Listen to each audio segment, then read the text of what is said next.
So ఇక్కడ తేమ దీనికి ఇబ్బంది ఉండదు, కానీ ఎటొచ్చి వర్షానికి తడవడం వల్ల రంగు మారిన సోయాబీన్లు వీళ్ళు రిజెక్ట్ చేస్తున్నారు.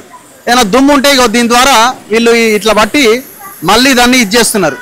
సో ఒకవేళ ఈ దుమ్ము ఉన్నది దీన్ని జల్లి పట్టాలని అంటే ఒక్కొక్క బస్తాకి 15 రూపాయలు మళ్ళీ వీళ్ళు రిటర్న్ ఖర్చు పెట్టాలి.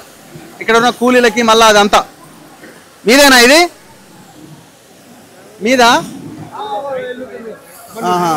రైతు ఎవరు? అమ్మాల వల్ల మీరు మీకేమి ఇస్తారు బ్రదర్? మీకేమి ఇస్తారు? మీకు హమాలికి మీకేమి ఇస్తారు అంటున్నా? అతనికి ఆయన సూపర్వైజరా?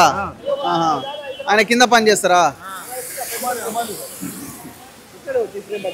ఏం పెద్ద మంచి ఎప్పుడు వచ్చినావు మార్కెట్కి? మార్కెట్కి రాత్రి వచ్చినావు. ఈయన పండుకున్నావా? ఇక్కడనే వండుకున్నా. ఇప్పుడు ఏంది మళ్ళీ ఎందుకు పడుతున్నావు? దుమ్ముందట్నా? దుమ్మున్నది తుక్కున్నది అన్నట్టు చెన్ని బట్టి తీస్తున్నారు. ఇది ఓకే చేసిండా మరి రిజెక్ట్ అన్నాడు ఏమన్నా? లేదు ఓకే చేసి.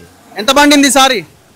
ఈసారి ఎక్కువైందా తక్కువైందా దిగుబడి? తక్కువనే. చాలా తక్కువైందా? చాలా తక్కువైంది. 3 నుంచి 5 కుంటలు ఎకరానికి.